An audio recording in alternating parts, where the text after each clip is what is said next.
جیسے میں نے اس کو چھوا اور مجھے معلوم ہوا کہ ایک سخت سطح ہے یہاں پر ہے، یہ پرسپشن ہے میری، کنسپشن کچھ اور ہے، تصور ذہن کے اندر نقشہ بن گیا۔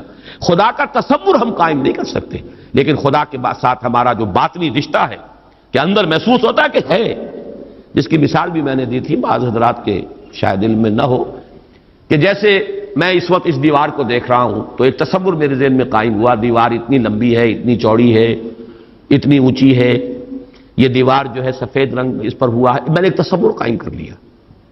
فرض کیجئے کہ میں اندھا ہوں، میں نہیں دیکھ سکتا، میں جاتا ہوں اور ہاتھ لگا کر دیکھتا ہوں دیوار ہے، کتنی لمبی ہے مجھے نہیں پتا، اس لیے کہ وہ کانسیپٹ تو صرف میرے اس ٹچ سے نہیں ہو گیا، یہ تو ایک یک رخا، ایک ون سائیڈڈ میرا اس وقت ایک پرسپشن ہے، لیکن ہے، یہ میں جس زور سے کہوں گا ہے، دیوار ہے، تو ذات باری تعالیٰ کے لیے بس انسان کے پاس یہ کہ ہے، دور بینان بارگاہ الست جس پہ این بردان کہ ہست، بس یہ ہست ہے، باقی کیا ہے کیسا ہے یہ ویسے تو ہم بہرحال مسلمان ہونے کے ناطے اللہ کو ہم مانتے ہیں اسماء و صفات کے ساتھ، تو ہم اس کی صفات کو مانتے ہیں، لیکن تجزیہ کیجئے تو صفات کے بارے میں بھی ہمیں کیا پتا ہے؟ اللہ دیکھتا ہے، کیسے دیکھتا ہے یہ تو نہیں پتا، کتنا دیکھتا ہے یہ بھی ہمیں نہیں پتا، یعنی اس کی بھی اصل حقیقت جو ہے دیکھنے کی وہ تو ہمیں نہیں معلوم۔ اللہ کی کوئی ایسی آنکھیں تو نہیں جس سے وہ دیکھتا ہو، ہمارا دیکھنا تو روشنی کا محتاج ہے، روشنی ہو تو ہم دیکھ سکیں گے، کیا اللہ کا دیکھنا بھی کسی شے کا محتاج ہے؟ قطعاً نہیں۔ تو ہم تصور کیجئے اللہ کا دیکھنا کیا ہے، کچھ نہیں معلوم، ہمیں یہ معلوم ہے وہ دیکھتا ہے، ہمیں یہ معلوم ہے علی کل شیء قدیر، قدرت کتنی ہے اس کی، قدرت کی شان کیا ہے، کیا معلوم ہوگی؟ تو معلوم یہ ہوا کہ صفات کے بارے میں بھی تجزیہ کریں تو ہمارے ہاتھ پلے ہے کیا؟ وہ سوائے اس کے کہ ہم ایک صفت اس کی ایک مبہم کیفیت کو جانتے ہیں، وہ سمیع ہے، وہ بصیر ہے، وہ خبیر ہے، وہ قدیر ہے، وہ الحی ہے، وہ القیوم ہے، لیکن اس کی زندگی، ہمارا تو زندگی کا تصور اعلیٰ ترین زندگی تو ہمارے پاس ہے مخلوقات میں سے، اس زندگی کے ساتھ 100 طرح کی لیمیٹیشنز ہیں، 100 طرح کی مجبوریاں ہیں، لیکن یہ کہ کیا اللہ تعالیٰ کی زندگی بھی اس زندگی پر قیاس کی جا سکتی ہے؟ معاذ اللہ۔ تو معلوم یہ ہوا کہ اللہ تعالیٰ کی ذات کے بارے میں تحیر کے سوا کچھ نہیں۔ تیسرا ہے تصور جو سب سے بلند ہے، وہ محبوب حقیقی، مطلوب اصلی، لا مطلوب الا اللہ، لا مقصود الا اللہ۔ ایک چوتھا تصور ہے وہ میں بعد میں عرض کروں گا۔ بہرحال قل هو اللہ احد، اب یہاں لفظ احد پر آئیے، اس لفظ کو بھی نوٹ کیجئے۔ ویسے تو عام خیال یہ ہے کہ یہ وحد ان کی بدلی ہوئی شکل ہے، چنانچہ عام رائے یہ ہے کہ احد اور واحد ہم معنی ہیں۔ اکثر مفسرین نے اردو میں جو ترجمے کیے مترجمین نے، وہ کہو اللہ، وہ اللہ ایک ہے، اگرچہ اس پر خاصا اعتراض وارد ہوتا ہے، وہ بھی اللہ کو ایک مانتے تھے، صرف اس کے ساتھ کسی اور کو ایڈ کر لیا تھا، اس اللہ کو تو دو نہیں مانتے تھے، وہ جو بڑا اللہ تھا وہ تو ان کے نزدیک بھی ایک ہی تھا، اور ایک تو ہر شے ایک ہوتی ہے، جو معبود ہے 10 تو ان میں سے بھی ہر ایک اپنی جگہ پر تو ایک ہے، ایک کمپوزڈ ایک اس کا وجود ہے، لیکن بہرحال چونکہ اکثر و بیشتر رائے یہ ہے کہ احد اور واحد تقریباً ہم مانی ہے، ترجمہ کیا گیا کہہ دو وہ اللہ ایک ہے، اور یہ کہ واحد ہی کی بدلی ہوئی شکل احد ہے، یہ تو ہے تقریباً بالعموم جو رائے ہے، لیکن میرے علم میں آج ہی یہ بات آئی ہے اور وہ میں آپ پر بھی منتقل کر رہا ہوں۔ امام راغب اصفہانی، ظاہر بات ہے لغت کے تو بہت بڑے امام ہیں، اور مفردات القرآن پر ان کی کتاب جو ہے مارکۃ الآراء ہے مشہور، انہوں نے اسے علیحدہ مادہ قرار دیا ہے۔ احد ان کو الف ہا دال علیحدہ لائے، شروع میں الف کی تختی میں لائے، وحد ان کے ساتھ شامل نہیں کیا، معلوم ہوا کہ یہ ایک اپنی جگہ پر ایک مستقل مادہ ہے ان کے نزدیک، یہ وحد سے اس کا تعلق نہیں بلکہ احد اپنی جگہ پر ایک مستقل علیحدہ مادہ ہے، اور اسی اعتبار سے انہوں نے اسے وحد سے علیحدہ کر کے الف کی تختی کے اندر لیا ہے۔ اب اس کا جہاں تک استعمالات ہیں اس میں بھی اتفاق ہے، 3 اس کے استعمالات ہیں۔ سب سے زیادہ استعمال اس لفظ کا ہوتا ہے نفی مطلق کے لیے، کمرے میں کوئی نہیں ہے، ایک بھی نہیں ہے، جب یہ کہنا ہو تو احد کا لفظ آئے گا، ما فی احد، کوئی نہیں ہے، ایک بھی نہیں، اکیلا۔ اسی معنی میں قرآن مجید میں یہ لفظ بہت مرتبہ آیا ہے، خاص طور پر آپ سورہ کہف کو اگر دیکھیں گے، لا یشرک فی حکمہ احدا، اللہ اپنے حکم اور اپنے اختیار میں کسی کو نہیں شریک کرتا، کسی ایک کو بھی نہیں کرتا. یعنی یہ نفی میں مبالغے کے لیے یہ لفظ استعمال ہوتا ہے. اور سورت ختم بھی ہوئی ہے فمن کان یرجو لقاء ربہ فلیعمل عملا صالحا ولا یشرک بعبادۃ ربہ احدا. احد کا اکثر و بیشتر استعمال عربی زبان میں نفی مطلق، کوئی نہیں، کوئی بھی نہیں، ایک بھی نہیں، جب اس کو کہنا ہو تو لفظ احد سے کا سہارا لیا جاتا ہے. یا پھر یہ لفظ آتا ہے مضاف یا مضاف الیہ ہو کر، جیسے عشرات کے ساتھ آئے گا احد عشر کوكبا، یا احد و عشرون جمع کر کے، یہ گنتی کے ساتھ یہ مضاف ہو رہا ہے. اور یا یہ کہ جیسے کہ مضاف الیہ ہوتا ہے فاما احدکما فیسقی ربہ خمرا. حضرت یوسف علیہ السلام نے فرمایا تھا ان دو نوجوان جو داخل ہوئے تھے جیل میں ان کے ساتھ، انہوں نے اپنے اپنے خواب بیان کیے، تم دو میں سے ایک، احدکم، جیسے کہ حدیث میں آتا ہے لا یؤمن احدکم حتی یحب لنفسہ حتی یحب لاخیہ ما یحب لنفسہ، یا لا یؤمن احدکم حتی یکون ہواہ طبعا لما جئت بہ، یا یہ کہ لا یؤمن احدکم حتی اکون احب الیہ من والدہ وولدہ والناس اجمعین. اب یہ تین احادیث آ گئی زبان پر. تو احدکم یہ گویا کہ مضاف ہو کر آ رہا ہے، اس طریقے سے یہ لفظ مضاف ہو کر یا مضاف الیہ ہو کر استعمال ہوتا ہے. صرف قرآن مجید میں یہ لفظ ذات باری تعالیٰ کے لیے علیحدہ سے مستقل ایک صفت کے طور پر آیا ہے، قل هو اللہ احد. یہ ایک خاص بات ہے، اس کو نوٹ کر لیجئے کہ اس لفظ کا یہ استعمال اس اعتبار سے، صفت کے اعتبار سے کسی اور کے لیے غیر اللہ کے لیے ہے ہی نہیں. قل هو اللہ احد، یہ یہاں پر آ رہا ہے ایک مستقل صفت علیحدہ، لیکن یہ صرف اللہ کے ساتھ. اب یہاں میں عرض کروں گا کہ میں اس کا ترجمہ جو میں نے آپ کو گنوائے ہیں مولانا فراہی نے کیا ہے بے ہما. قل هو اللہ احد اللہ الصمد، کہہ دو اللہ بے ہما ہے، اللہ باہما ہے. اصلاحی صاحب ان کے شاگرد ہیں، انہوں نے ترجمہ کر دیا ہے بے ہما کا ترجمہ کہہ دو اللہ سب سے الگ ہے اور اللہ سب کے ساتھ ہے. صمد اللہ سب کے ساتھ ہے، باہما اور احد بے ہما اللہ سب سے الگ ہے. عام طور پر اردو مترجمین، شیخ الہند کو بھی میں نے دیکھا، مولانا اشرف علی تھانوی رحمہم اللہ دونوں کو دیکھا، کہہ دو اللہ ایک ہے.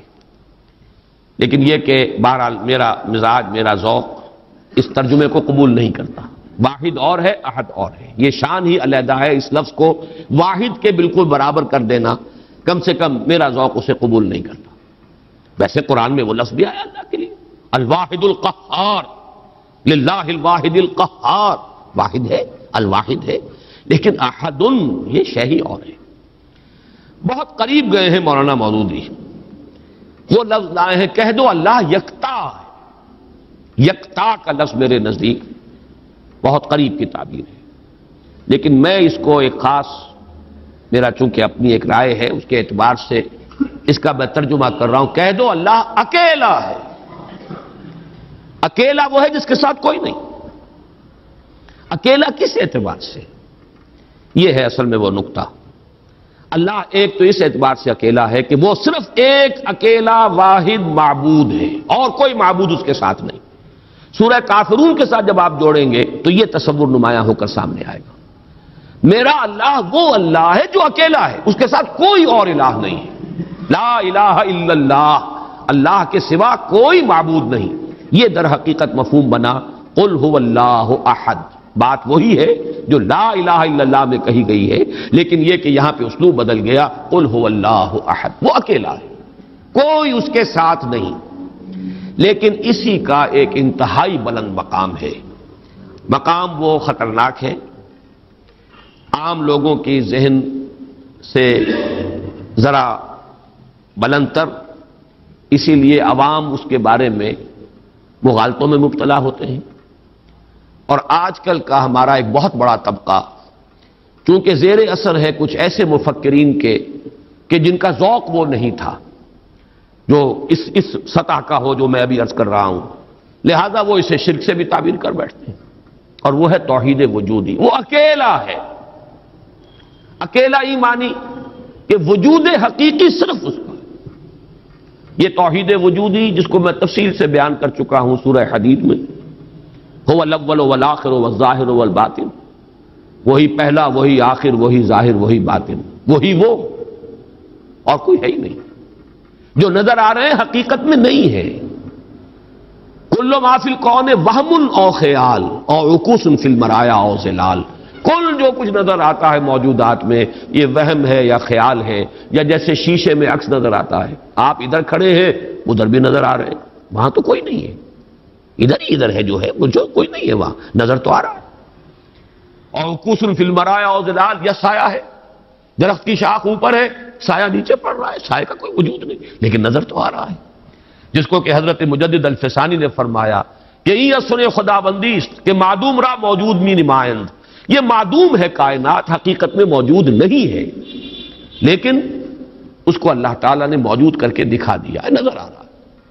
یا جیسے وہ آتشی دائرے کی مثال میں نے دی ہے بارہا، یہ حضرت مجدد کی دی ہوئی مثال ہے کہ اگر آپ ایک قندیل لے لیں، لکڑی ہے ایک لمبی، اس کے ایک سرے کے اوپر آپ نے کپڑا باندھا، تیل ڈال دیا، مٹی کا، آگ لگا دی، یہ شعلہ جوالا ہے. اب اس لکڑی کو تیزی کے ساتھ دائرے میں حرکت دیجئے، دیکھنے والوں کو آتشین دائرہ نظر آئے گا، جبکہ آتشین دائرے کا کوئی وجود نہیں.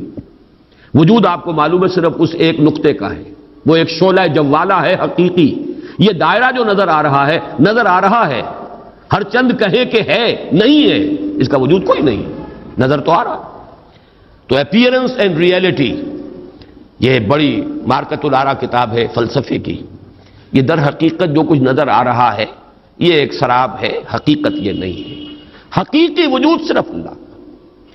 اس کو میں یعنی وجود کے اعتبار سے توحید وجودی، یعنی میں نے جو ابھی گنوایا تھا، لا معبود الا اللہ، لا مطلوب الا اللہ، لا مقصود الا اللہ، لا محبوب الا اللہ، لا موجود الا اللہ، یہ وہ توحید وجودی ہے. شاہ ولی اللہ دہلوی رحمت اللہ علیہ فرماتے ہیں کہ یہ ہے توحید کی بلند ترین منزل، اور یہاں آ کر وحدت الوجود اور وحدت الشہود ایک ہو جاتے ہیں، ان میں کوئی فرق نہیں، تعبیر کا فرق.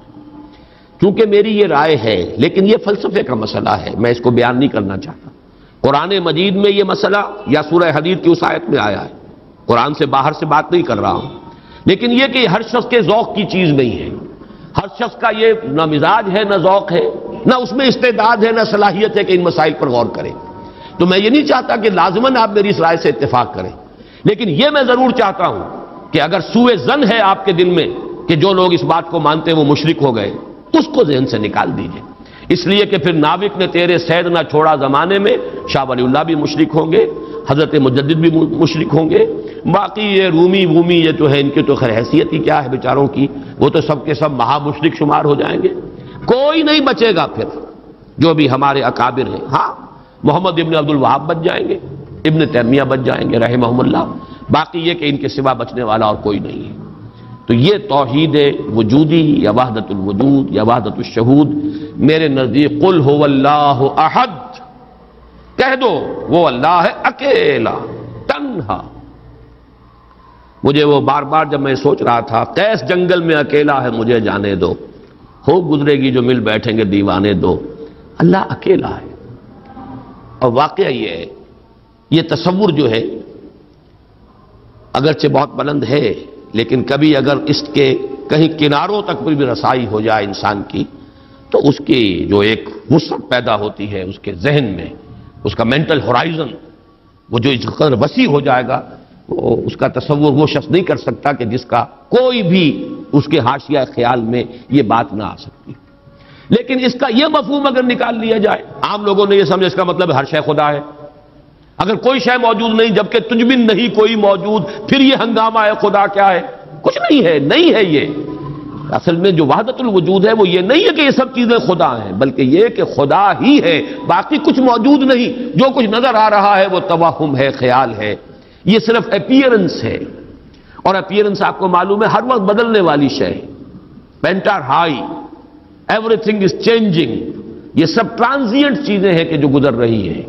جیسے لہریں ہیں، لہر نظر آتی ہے، لہر ہے، لیکن یہ کہ یہ بالکل عارضی سا ایک وجود ہے، اعتباری سا وجود ہے، لہر کا حقیقت میں کوئی وجود نہیں ہے۔ اسی طریقے سے یہ کائنات ہے۔ تو یہ نہیں ہے کہ جو کچھ ہے وہ خدا ہے، معاذ اللہ، یہ ہماوست ہے، اور یہ در حقیقت کفر بھی بن جاتا ہے، شرک بھی بن جاتا ہے۔ لیکن توحید وجودی یا وحدت الوجود یہ بالکل مختلف شے ہے، اور میرے نزدیک اس آیہ مبارکہ کا اصل مدلول یہ ہے، قل هو اللہ احد، بلند ترین توحید توحید وجودی، لا معبود الا اللہ سے لے کر لا موجود الا اللہ، اس لیے کہ احد کا لفظ واحد نہیں ہے، اکیل یکتا، لیکن اس سے بھی آگے بڑھ کر جو ترجمہ میں کر رہا ہوں وہ یہ ہے کہ کہہ دو اللہ اکیلا ہے، کوئی اس کے ساتھ نہیں۔ جیسے کہ غالباً حضرت بایزید بسطامی کے بارے میں آتا ہے کہ ان کی محفل تھی تو ان کا کوئی مرید جو تھا اس نے ایک عجیب کیفیت ہوتی ہے انسان کی، اس کیفیت میں ایک جملہ کہا، وہ بھی زمانہ کیسا ہوگا جبکہ اللہ ہی تھا اور کچھ نہ تھا۔ اب ایک تصور ہے، اب تو کائنات ہے، یہ ہے، آسمان ہے، زمین ہے، ستارے ہیں، سیارے ہیں، سب کچھ ہے، وہ بھی زمانہ ہوگا جبکہ اللہ ہی تھا اور کچھ نہ تھا۔ تو وہ بایزید بسطامی ہے، جو دوسرے بزرگ کوئی ہو سکتے ہیں اگر مجھے نام کا اس وقت مغالطہ ہو رہا ہو، انہوں نے اسی کیف کے عالم میں جواب دیا، الان کما کان، میرے عزیز اب بھی ایسا ہی ہے، اللہ ہی ہے اور کچھ نہیں ہے، جیسے پہلے تھا جس کا تم تصور کر رہے ہو، اب بھی حقیقت میں وہی۔ اس کو میں ذرا اور آسان کر دوں تاکہ جو نسبتاً یعنی سادہ مزاج حضرات ہیں ان کی سمجھ میں بھی یہ بات آ جائے، کسی مغالطے میں مبتلا نہ ہو۔ دیکھیے جب ہم کہتے ہیں لا محبوب الا اللہ، کیا معنی ہے اس کے؟ یہ معنی تو نہیں ہے کہ اولاد سے محبت نہ کرو، یہ تو دین کی تعلیم نہیں ہے۔ معنی کیا ہے؟ ساری محبتوں سے بالا تر محبوب حقیقی صرف اللہ ہو جائے۔ لا محبوب الا اللہ کا مطلب یہ ہے، یہ نہیں کہ آپ کاٹ دیجئے محبت ہر ایک کی، اولاد سے محبت کرو، شوہر بیوی سے محبت کرے، بیوی شوہر سے محبت کرے، وطن سے محبت کرو، بلکہ اتنی خوشخبریاں ہیں، وجبت محبتی للمتحابین فیہ، میری محبت واجب ہو گئی ان کے لیے جو میرے لیے ایک دوسرے سے محبت کرے۔ تو ایک مسلمان سے محبت کرتا ہے، ایک مومن سے محبت کرتا ہے، ایک مجاہد دوسرے مجاہد سے محبت کرتا ہے، یہ محبت تو مطلوب ہے۔ لا محبوب الا اللہ کا مطلب یہ نہیں ہے کہ ساری محبتوں کی نفی ہو گئی۔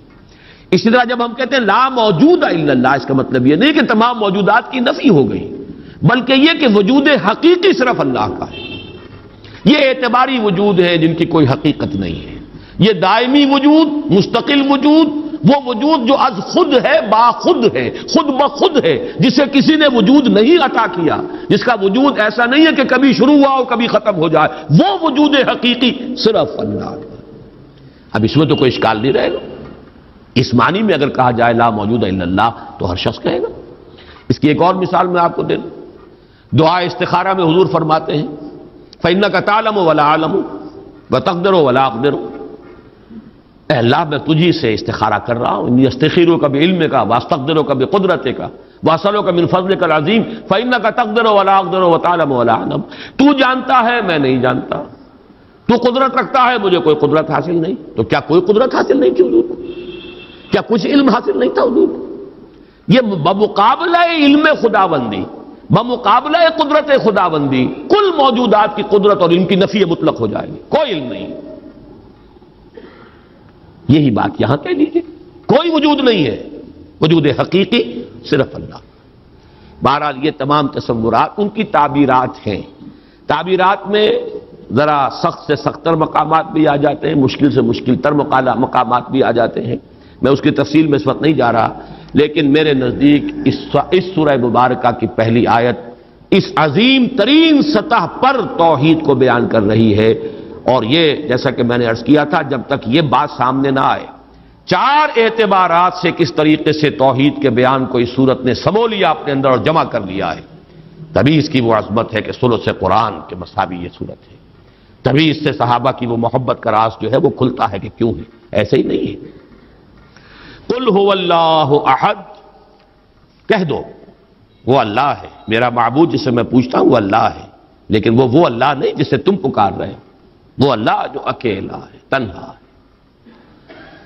اللہ الصمد، جیسا کہ میں عرض کر چکا ہوں، صمد کا لفظ قرآن مجید میں ایک ہی مرتبہ آیا، اور اس کے مفہوم کو بھی دو معنی سے بیان کیا گیا ہے۔ ایک تو چونکہ ایک مرفوع روایت بھی امام راضی لے کر آئے ہیں، روی عن ابن عباس رضی اللہ تعالی عنہما، کہ حضور سے پوچھا گیا اللہ کا صمد ہونا کیا معنی ہے اس کے، تو آپ نے فرمایا هو السید الذی یسمد الیہ فی الحوائج۔ اصل میں یہ صمد جو ہے عربی زبان میں یہ ہوتا تھا کسی چٹان، مضبوط چٹان کی طرف جس کو پشت پر رکھ لیا جائے تو دشمن سے مقابلے میں انسان کو سہولت ہوتی ہے۔ اگر آپ جیسے کہ وہ حضرت عمر کا بھی واقعہ بیان ہوتا ہے، بعض حضرات تو اس کو نہیں مانتے لیکن اکثر لوگ مانتے ہیں کہ مسجد نبوی میں خطبہ دے رہے تھے حضرت عمر، اور اس وقت شام کے ایک محاذ پر جنگ بھی ہو رہی تھی۔ اس وقت حضرت ساریہ جو امیر الجیش تھے وہ کوئی غلطی کر رہے تھے، اسٹریٹجک مسٹیک ہو رہی تھی کہ انہوں نے پوزیشن ایسی لے لی تھی کہ جو غلط تھی جنگی تدبیر کے اعتبار سے۔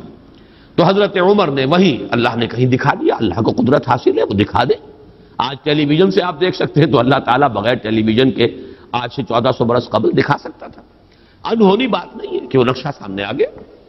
جیسے حضور فرماتے ہیں جب آپ سفر معراج سے واپس آئے، جب سوال کیے لوگوں نے، اچھا آپ مسجد اقصی میں گئے تھے، وہاں کتنی کھڑکیاں ہیں، کتنی کڑیاں ہیں، کیا ہے؟ تو اب حضور ایک دفعہ چونکے کہ اب یہ میں نے کوئی کھڑکیاں تو نہیں گنی وہاں پر، لیکن یہ کہ اگر مجمع میں آپ نہ بتا سکتے تو تالیاں پڑ جاتی۔ اس وقت اللہ نے فوراً وہ جو ہے لا کر سامنے کھڑا کر دیا وہ نقشہ، اور حضور دیکھ دیکھ کر بیان کرتے رہے یہ ایسا ہے ایسا ہے۔ تو یہ تو در حقیقت بالکل اللہ کی قدرت سے ہرگز کوئی اس میں بودھ نہیں ہے۔ تو حضرت عمر نے وہی فرمایا ہے اور صحابہ نے سنا ہے، یا ساریہ تو الجبل، یا ساریہ تو الی الجبل، ہے ساریہ کیا غضب کر رہے ہو، غلطی کر رہے ہو، پہاڑ کی طرف جاؤ، پہاڑ کو پشت پر رکھو۔ پہاڑ پشت پر ہو تو آپ پشت کی طرف سے اب محفوظ ہو گئے، آپ یکسو ہو کر سامنے سے دشمن کا مقابلہ کر سکتے ہیں، اور اگر اندیشہ رہے کہ کہیں پیچھے سے کوئی حملہ آور نہ ہو جائے تو وہ توجہات جو ہیں وہ منقسم رہے گی۔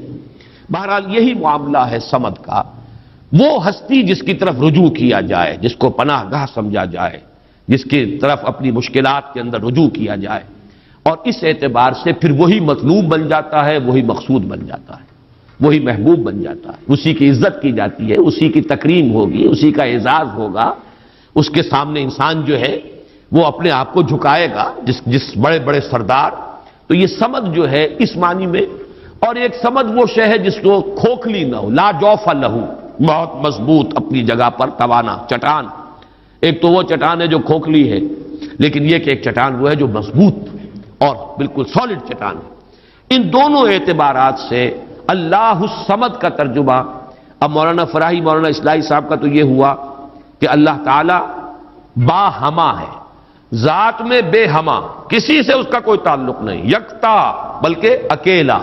لیکن یہ نہیں ہے کہ مخلوق سے منقطع ہے، مر گئے ہم انہیں خبر نہ ہوئی، یا یہ ہے کہ مخلوق کی دعائیں نہ سنتا ہو، مخلوق کی حاجت روائی نہ کرتا ہو، نہیں، سب کا ملجا وہی ہے، سب کا ماوا وہی ہے، سب کے لیے پناہ گاہ وہی ہے، سب کی حاجت روائی کرنے والا وہی ہے۔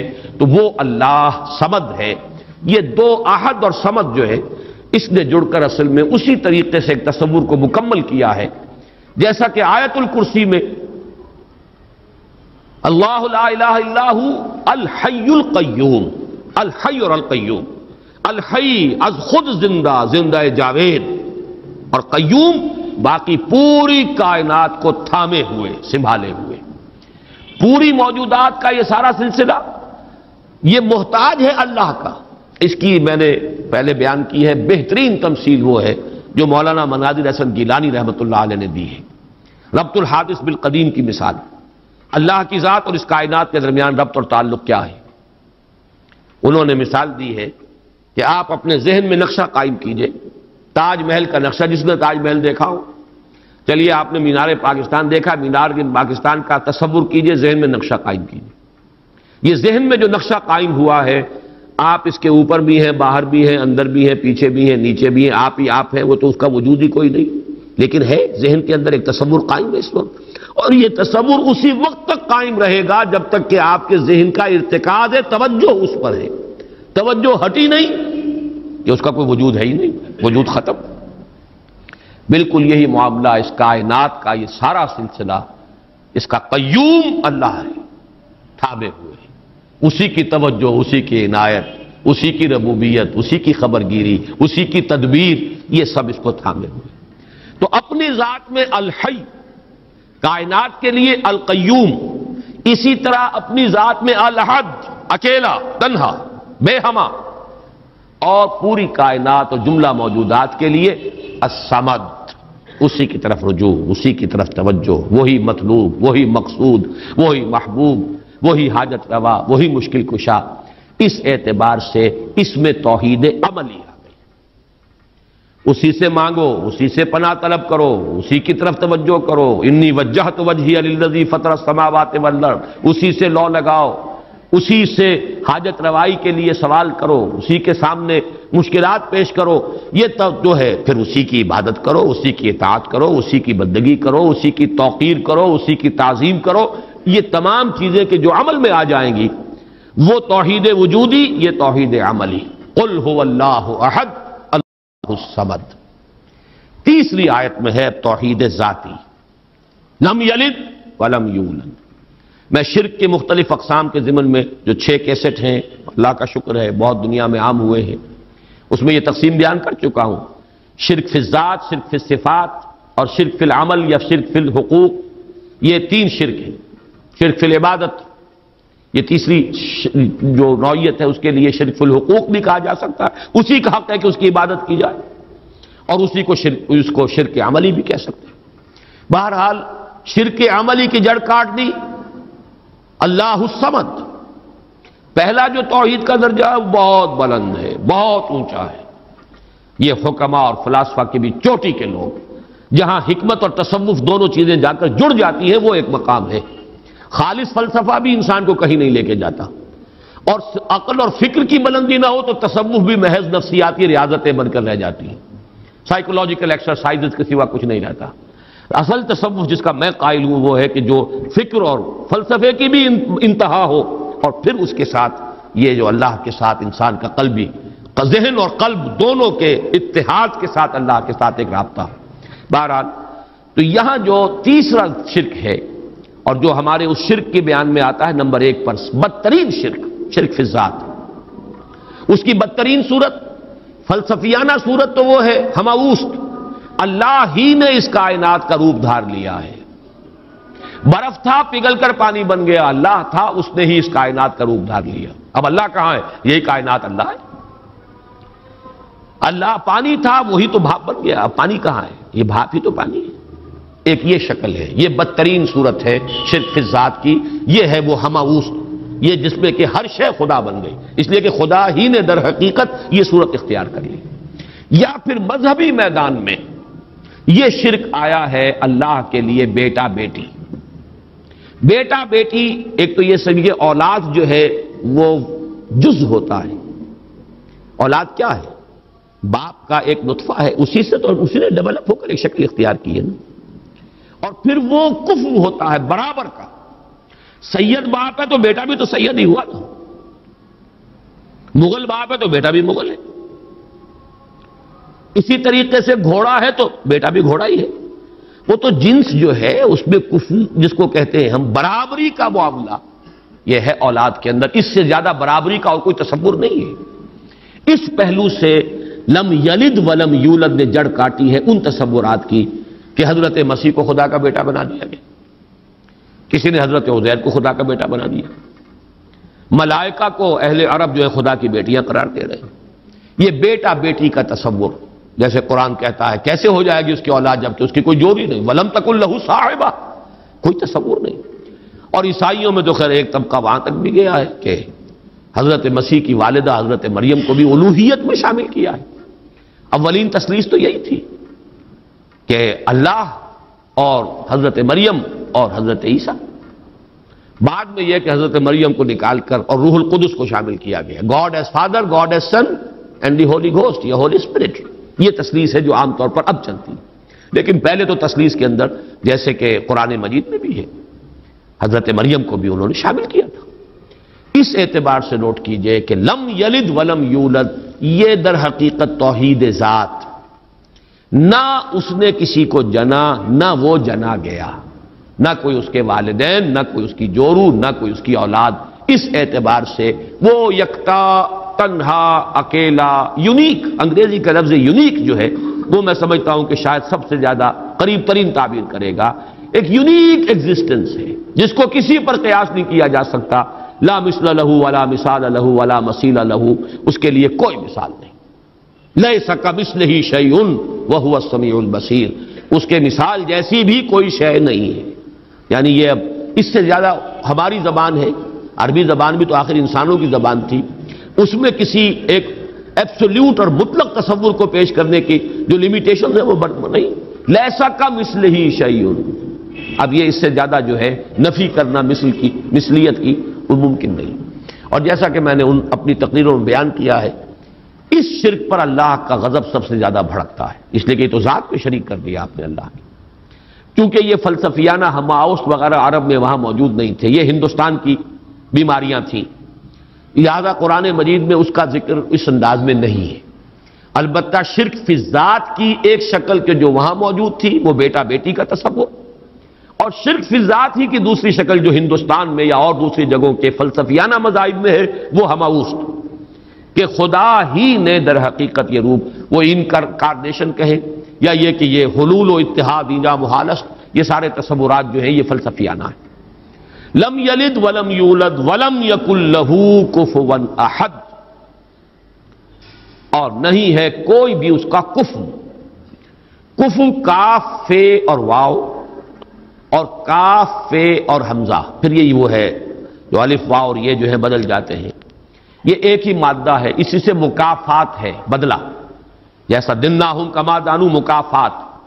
کف جو ہے کہتے ہیں ہمسر، جس کے لیے ہمارے ہاں جب علماء تقریریں کرتے ہیں تو جو ان کے خطبات ہوتے ہیں، لا ضد لہ ولا ند لہ، ضد اور ند، یہ در حقیقت جو بھی ہمسر ہوگا وہ تو مقابلے میں آئے گا، وہ تو چیلنج کرے گا کہیں نہ کہیں. تو ضد بھی کہتے ہیں کسی کا حریف، ند مخالف. اور یہ لفظ حضور صلی اللہ علیہ وسلم نے استعمال فرمایا تھا جبکہ کسی صحابی کی زبان سے الفاظ نکل گئے، ما شاء اللہ و ما شئت، جو اللہ چاہے اور جو آپ چاہیں. حالانکہ اس میں ظاہر بات ہے کہ ان کی نیت میں کہیں بھی وہ بات نہیں ہو سکتی تھی کہ برابر کر رہے ہوں حضور کی مشیت کو اللہ کی مشیت کے ساتھ، لیکن یہ کہ چونکہ لفظ میں اشتباہ تھا، لفظ میں برابری سی ہو گئی ہے، ما شاء اللہ و ما شئت، تو آپ نے فرمایا، فوراً ٹوک دیا، اجعلتنی للہ ندا، کیا تم نے مجھے اللہ کا مد مقابل بنا دیا؟ مشیت تو ایک ہی ہے، اسی کی مشیت چلتی ہے، کتنا ہی چاہے انسان. انک لا تہدی من احببت ولکن اللہ یہدی من یشاء، آپ کتنا ہی چاہیں کسی کو ہدایت دینا، آپ کے اختیار میں نہیں ہے کہ جسے چاہیں ہدایت دے دیں، یہ تو اللہ کی مشیت ہے، اس کا اختیار ہے. تو کفر جو ہے، اب یہ کفر جو ہے یہ توہین صفات ہے، برابر ہوتا ہے انسان صفت میں. اب جیسے میں نے عرض کیا تھا نا، اور یہ تقریریں میں نے تفصیل سے کی ہوئی ہیں، ہماری مجبوری ہے، ہماری زبان میں الفاظ مشترک ہیں، صفات کے لیے وہی لفظ اللہ کے لیے استعمال ہوگا، وہی لفظ بندوں کے لیے استعمال ہوگا. اللہ بھی علیم ہے، انسان بھی علیم ہوتے ہیں، بلکہ علامہ بھی ہوتے ہیں. علامہ بہت بڑی شے ہے. حالانکہ واقعہ یہ ہے کہ علم اللہ کے لیے، علم بندے کے لیے، لفظ ایک ہے، زمین و آسمان کا فرق ہے مضمون میں. وہ علم ذاتی ہے، وہ علم مطلق ہے، بلا نہایت، اس کی کوئی حدود نہیں ہے. وہ علم قدیم ہے، ہمیشہ سے تھا، حادث نہیں ہے. اور ہمارا علم، ہمارے سے مراد ہمارا ہو، انبیاء کا ہو، اولیاء کا ہو، کسی کا ہو، بڑے سے بڑے سائنسدان کا ہو، بڑے سے بڑے ولی کا ہو، فرشتوں کا ہو، انبیاء کا ہو، کسی کا ہو، وہ علم یقیناً حادث ہے، قدیم نہیں. وہ یقیناً عطائی ہے، ذاتی نہیں. وہ محدود ہے، لامحدود نہیں.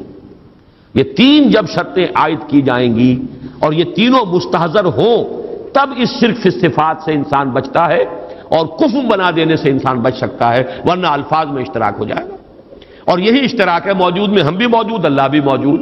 ہم کہاں کے موجود؟ اس کا وجود ذاتی، اس کا وجود حقیقی، اس کا وجود مطلق، اس کا وجود قدیم، اس کا وجود قائم و دائم، ہمیشہ ہمیشہ رہنے والا. وہ کوئی عطائی وجود نہیں ہے کہ کسی اور نے وجود دیا ہو. ہمارا وجود مستعار، دیا ہوا، عطا کردہ. لائی حیات آئے، قضا لے چلی چلے، اپنی خوشی سے آئے نہ اپنی خوشی چلے. ہمارا وجود محدود، ہمارا وجود عطائی، ہمارا وجود حادث. نہیں تھے، ہو گئے ہیں. پھر وقت آئے گا نہیں رہیں گے. تو وجود کا لفظ مشترک ہے، اللہ بھی موجود اور ہم بھی موجود. وہ وجود مطلق اور یہ جو ہے ممکن الوجود، یہ ممکنات ہے، یہ اعتباری وجود ہے، اس کے سوا کچھ نہیں.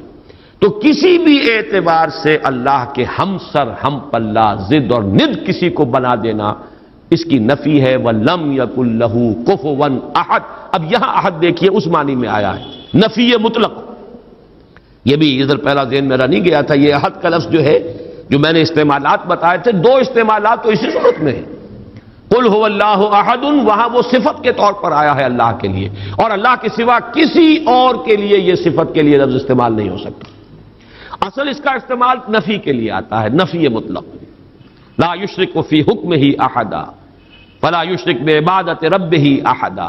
یہاں پر بھی فرمایا وَلَمْ يَكُنْ لَهُ كُفُوًا أَحَدٌ. کوئی ایک بھی، کوئی بھی نہیں، سرے سے نفی مطلق ہے، اس جیسا کوئی نہیں.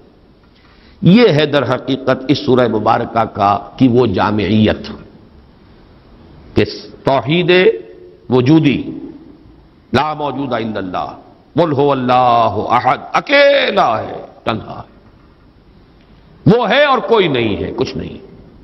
جو ہے وہ اعتباری ہے. کل ما فی الکون وہم او خیال او عکوس فی المرایا او ظلال. سب کا ملجا وہی، ماوا وہی. بڑی پیاری ہے یہ الفاظ، ایک حدیث میں دعا میں ہے یہ، لا ملجا منکا ولا ماوا الا الیک. پروردگار تیرے سوا کوئی ٹھکانہ دینے والا نہیں، پناہ دینے والا نہیں، اور تجھ سے بچ کر بھاگ کر جانے کی کوئی جگہ نہیں سوائے اس کے کہ تیرے ہی دامن میں آ کر پناہ لینی جائے. لا ملجا منکا ولا ماوا الا الیک. یہ ہے لا ملجا منکا ولا ماوا الیک. یہ ہے اللہ الصمد، توحید عملی.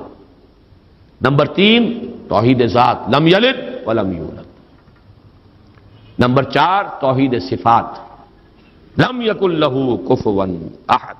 کوئی بھی کسی بھی اعتبار سے اس کا ہمسر، ہم پلہ، ضد یا ند نہیں، اس کا مشابہ نہیں.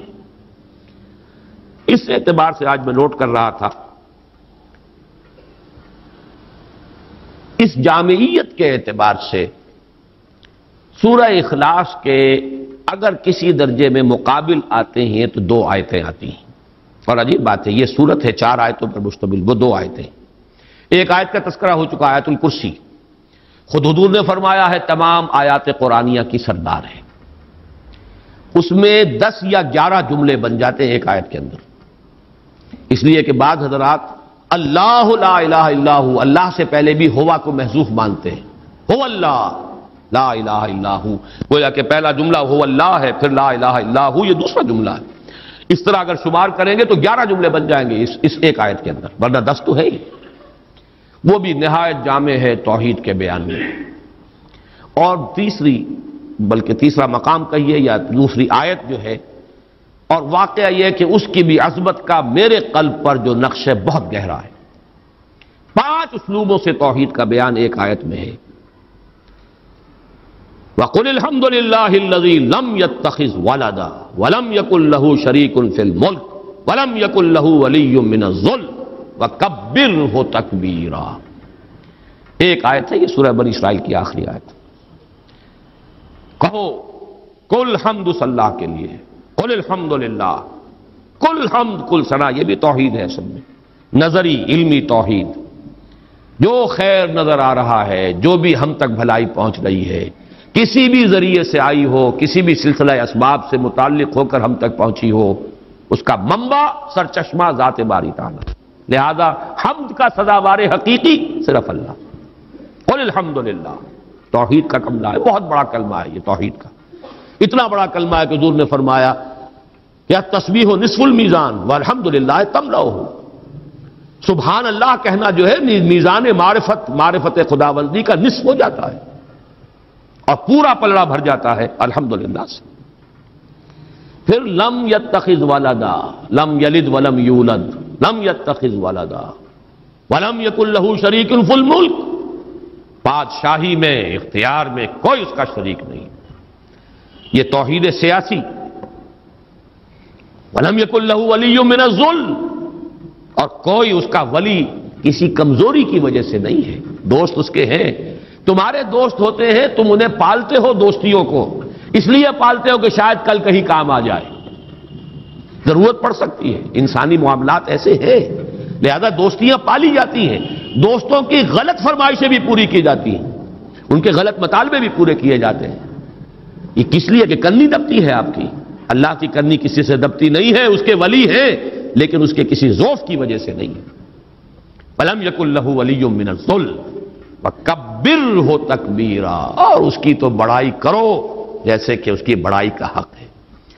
یہ آیہ مبارکہ بھی میں نے صرف یہ نوٹ کرا دیا آپ کو کہ اس سورہ مبارکہ کے قریب آتی ہیں اپنی جامعیت کے اعتبار سے یہ آیات، لیکن ظاہر بات ہے کہ سورہ اخلاص ابتدا میں نازل ہوئی، ابھی چہمے گوئیاں شروع ہی ہوئی تھی، یہ کسے پوجتے ہیں، ان کا معبود کون ہے، اس کی شان کیا ہے، اس کی صفات کیا ہے، صف لنا ربک اور انصب لنا ربک، اس کا جواب بہت سادہ الفاظ میں لیکن جامعیت اس کے اعتبار سے جو اپنا منفرد مقام ہے وہ سورہ اخلاص کا ہے، اور جبکہ وہ ہمارے پاس حضور صلی اللہ علیہ وسلم کے اقوال موجود ہیں ثلث قرآن کے مساوی، اللہ تعالیٰ اس سورہ مبارکہ کا صحیح فہم، گہرائی میں اس کا جو قلب کے اوپر، ذہن کے اوپر، ہماری سوچ پر، ہماری نفسیات پر جو اثرات مترتب ہونے چاہیے، اللہ تعالیٰ ان سب سے ہمیں بہرہ مند فرمائے۔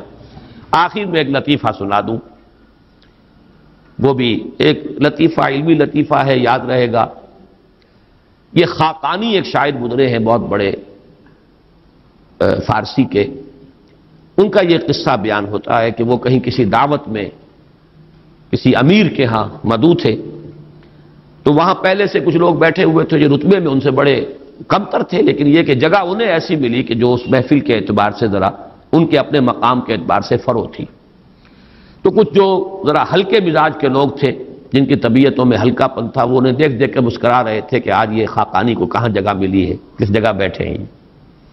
تو انہوں نے ایک شعر کہا ہے، بلکہ دو شعر۔ گر فروتر نشست خاقانی، نہ مرا عار نہ ترا ادب است، قل هو اللہ کے حمد باری است، تحتا تبت یدا ابی لہب است۔ کہ اگر قرآن مجید میں قل هو اللہ جیسی صورت جو ہے وہ تبت یدا کے نیچے درج ہے، تبت یدا اوپر رکھی ہوئی ہے، اوپر لکھی ہوئی ہے، تو قل هو اللہ کے حمد باری است تحت تبت یدا ابی لہب است۔ تو اس لیے اگر آج مجھے کہیں مقام جو ہے نچلا مل گیا ہے نشست کے اعتبار سے، تو اس میں میرے لیے کوئی عار نہیں، تمہارے لیے کوئی عزت کی بات نہیں۔ بہرحال یہ صرف ایک